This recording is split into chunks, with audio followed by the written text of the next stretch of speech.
Hey, welcome to Tabletop Skirmish Games. I'm Lee, and in this Kill Team Faction in Focus video, we'll be taking a deep dive into the Death Korps of Krieg.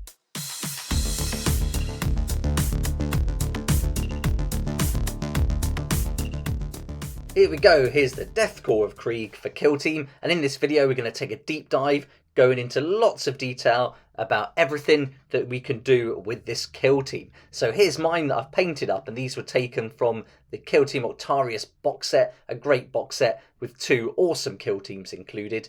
All the information in this video will come from the book, the Octarius book that came in that set. We'll be looking at the Tack Ops, the army list, including abilities, strategic ploys, tactical ploys, data cards and equipment. Then we'll be looking at the Spec Ops, where we can see about battle honours, wear equipment, assets, requisitions, and Spec Ops as well. So loads to go through, so let's get started.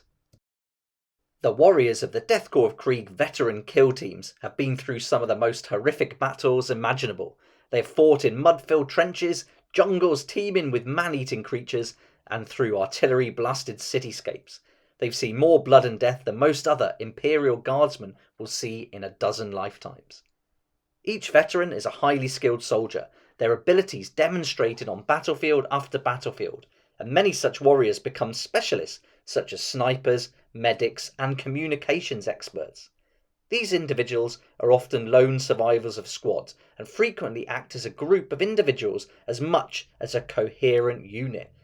Many sport unique scars earned in battle, and others decorate their uniforms with emblems representing wars they have partaken in, fallen comrades, dedications to the Emperor, and oaths of vengeance.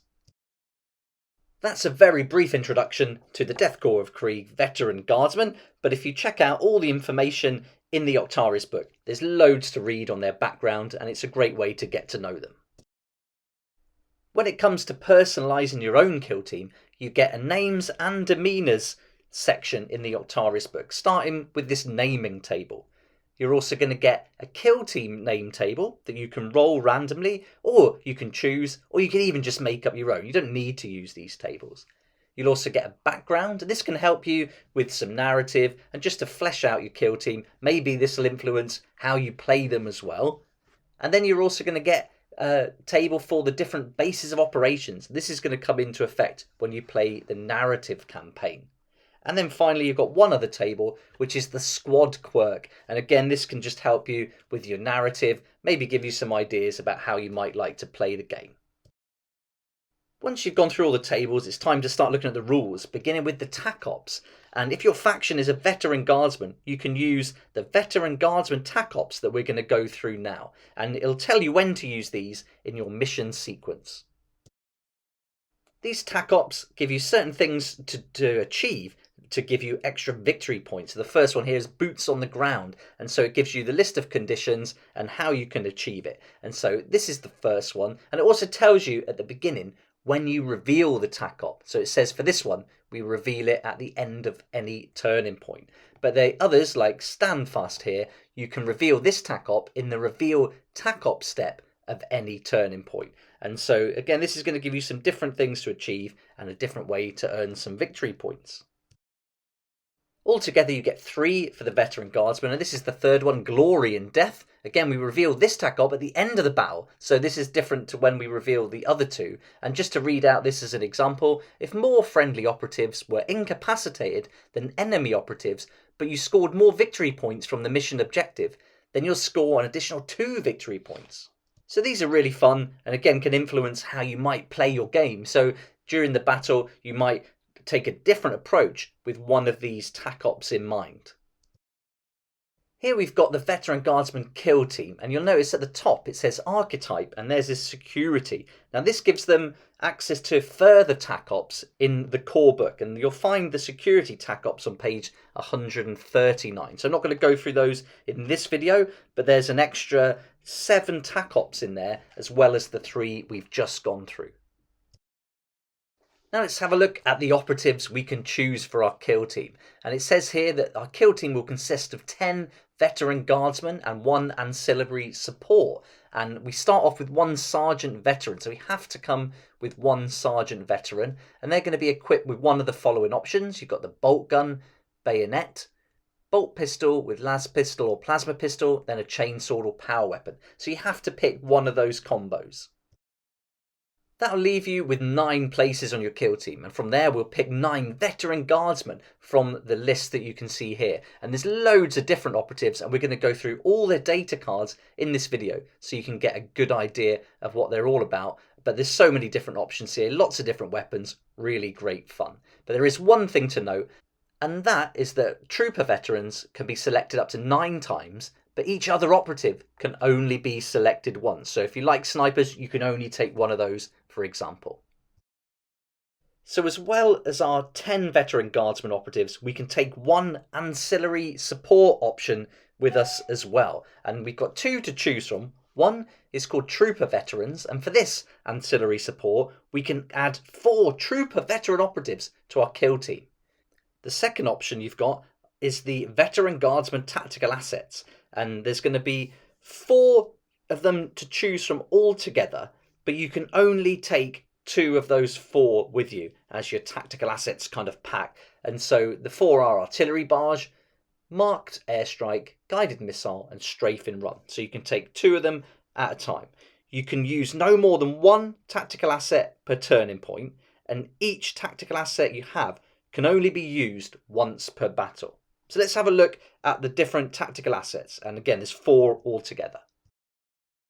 And the first one is Artillery Barrage. And here you perform a shoot action using the ranged weapon below. So we can see that here. We've got all the stats like we would expect for a regular weapon. It gives us all the rules and also some special rules as well, like barrage, blast, and indirect. Then we've got Marked Airstrike. And again, it gives us everything we need, all our stats and special rules. Our third is the Guided Missile, and so you can see here the special rules are a little bit different. We've got AP1 on this one, so there's going to be some different results due to that. So really is looking at the different stats and the different special rules, seeing which you like. And then fourth up, we've got the Strafing Run, and here you can see it's got a lot more text, so there's a lot more to read through there to make sure you use it correctly. But I think if you can get this one to work well, it's a really great ancillary support and a great tactical asset to include. Now let's have a look at the abilities, and your veteran guardsman leader in a veteran guardsman kill team will have the following ability, and that is Guardsman Orders. And once in each strategy phase, when it's your turn to use a strategic ploy, if this operative is in the kill zone, it can issue a Guardsman Order.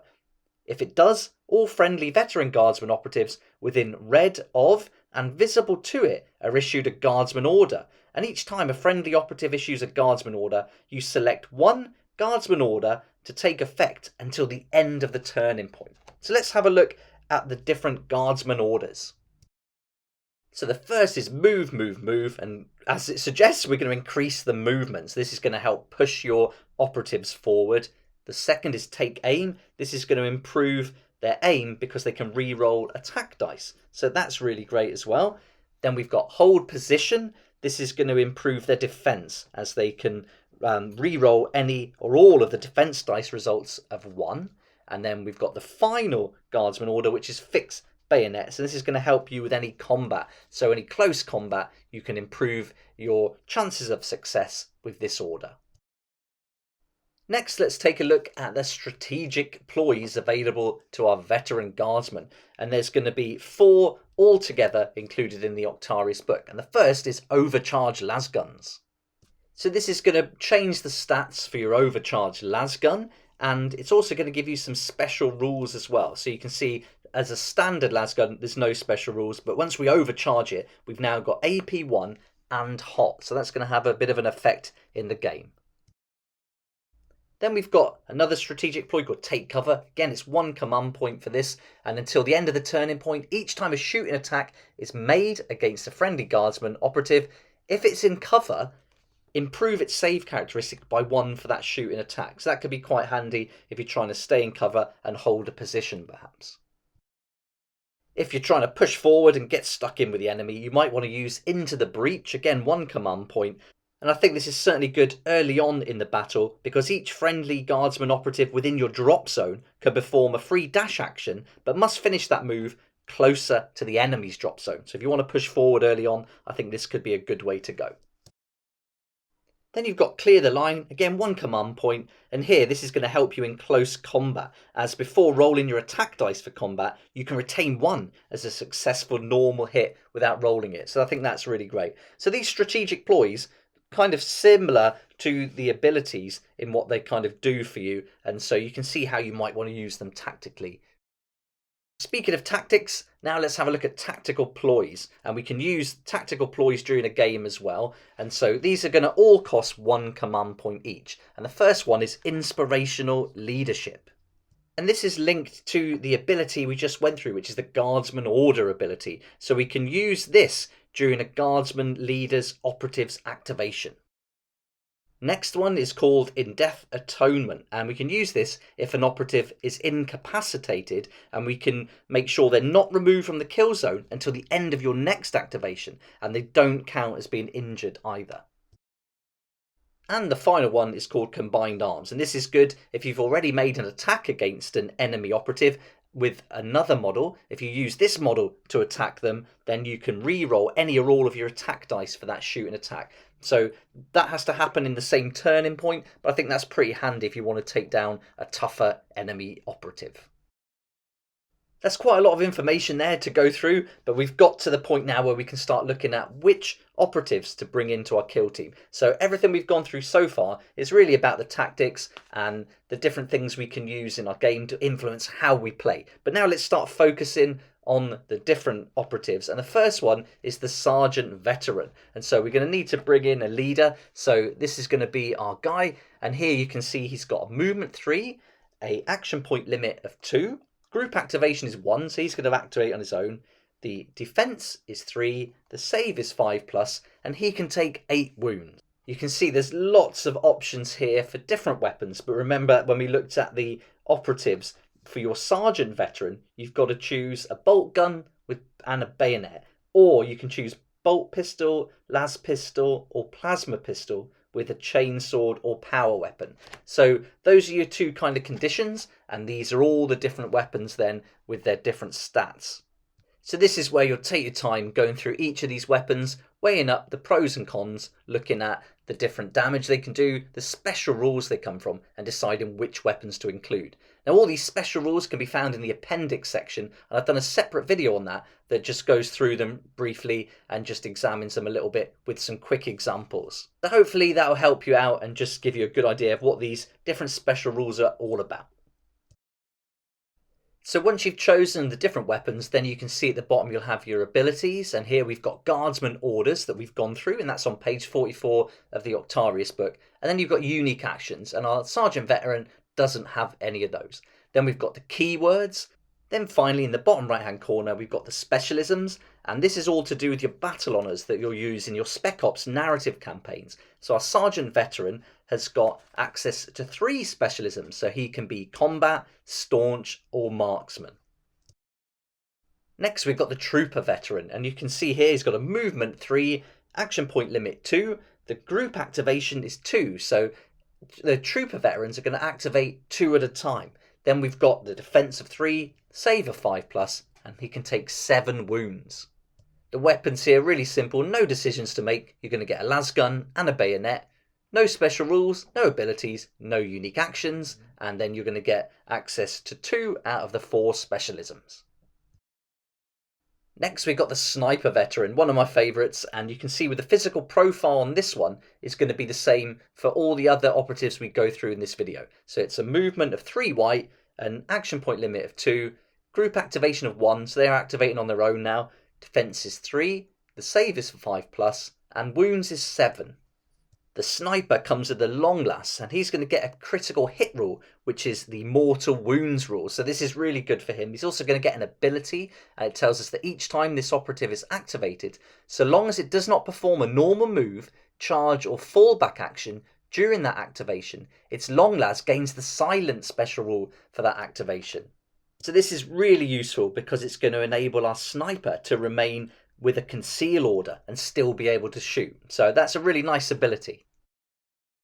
Next up, we've got the gunner veteran, and so the physical profiles are the same as the sniper, but look at all these weapons. We've got tons to choose from: a flamer, grenade launcher, melter gun, and plasma, and then we're going to get the bayonet if we're up close as well. So now if we go back to what we looked at with our operatives when we're building our kill team, you can only take one gunner veteran equipped with bayonet and grenade launcher, bayonet and melter gun, bayonet and plasma gun, bayonet and flamer. So these weapons aren't all going to be on like one operative. So for your operative, you would choose the bayonet as their close combat weapon and then select one of these weapons. And so that's then going to decide how you use that model in the game. So you could have one operative with a flamer and bayonet and then have another gunner veteran with a grenade launcher and bayonet. So you're not limited to just one veteran gunner. So that is important. You can have 4 veteran gunners, but they'd each have to have a different weapon. You couldn't have 2 with flamer, for example.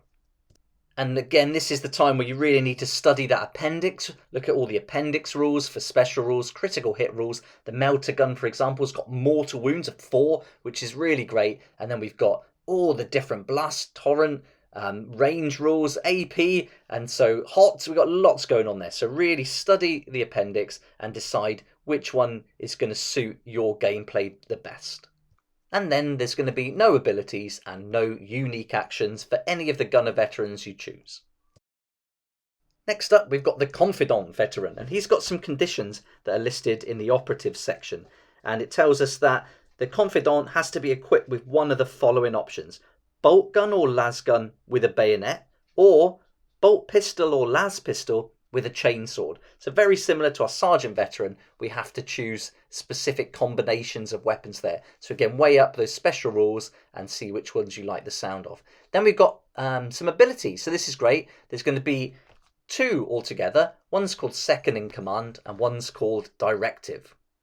Second in command is really useful because you want to keep a leader in the game as much as possible with the Death Korps of Krieg, especially with all the different options and abilities that they come with. So with second in command, if your friendly sergeant is incapacitated or removed from the kill zone, you can then nominate the confidant veteran to be in command, and then he gains the leader keyword, and then he can also use that guardsman orders ability that we went through that you can find on page 44 of the Octarius book. So that's a really useful ability and pretty good reason to include the confidant veteran in your kill team, I think.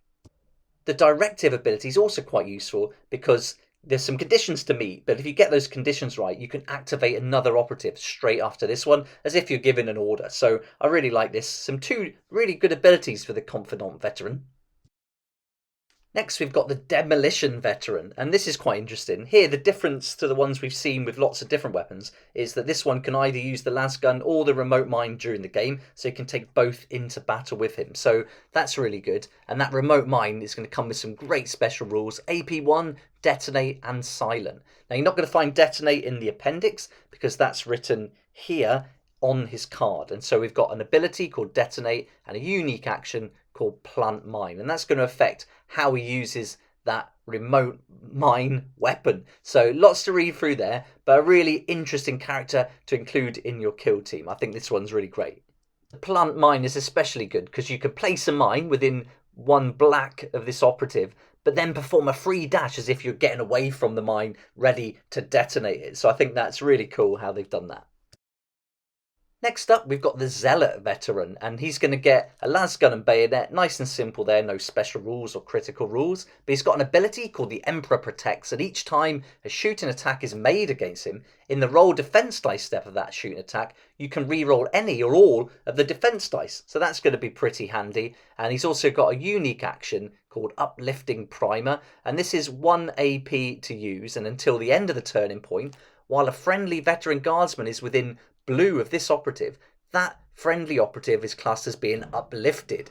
So with uplifted, each time that operative then fights in combat or makes a shooting attack, they can select one of their 5+ results and retain that as a critical hit. So that's pretty nice.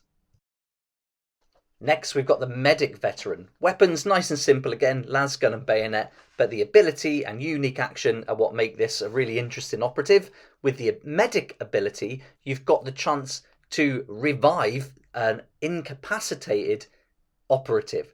So I think that's really, really good, really strong ability. Then you've got the unique action, which allows you to help an operative to regain some wounds, and you'll be doing that randomly with a 2d3. So the operative can regain 2d3 lost wounds. So two nice, an ability and a nice unique action. I think this is a really great operative. Next, we've got the comms veteran, and this is quite interesting. He's got the same lasgun and bayonets, that's easy, but it's this relay orders that I really like.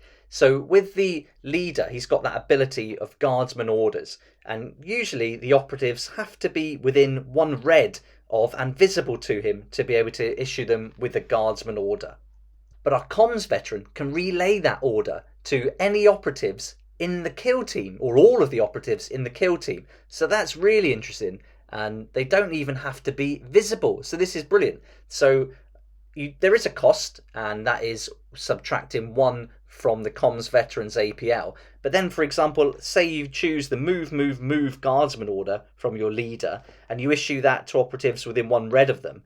The comms veteran can now relay that order so that all the operatives on the kill zone get to have that extra 1 black movement. So I think that's really interesting and certainly going to be great used in tactical play. Then you've also got the unique action, which is a signal. It's called signal, and this is going to be coming at a cost of 1 AP. And so with this, you can add 1 to the APL of another operative who's within red and visible to the comms veteran. So basically you're just taking the comms veterans, or 1 of their AP, and passing it on to another operative. So that's pretty handy as well. And so it does say that this operative cannot perform this action if it is within engagement range of an enemy operative though. So there is a condition, but otherwise it's a good way of passing an AP from 1 operative to another. Next, we've got our Bruiser veteran, and he's got the same lasgun, but he can take in a trench club now in with him. So this is going to deal a little bit more damage on a regular hit. No special rules, but it does come with a critical hit rule, which is stun. And there's a little bit to learn about the stun rule, so definitely check out the appendix for that, because it makes that trench club really useful. Then you've got an ability called Bruiser, and here, once per turning point, when this operative fights in combat, in the resolved successful hit steps of that combat, you can ignore the damage inflicted on it from 1 normal hit. That's a great ability. You can only use it once per turning point, but it's certainly going to give him a chance to stay in the battle a lot longer.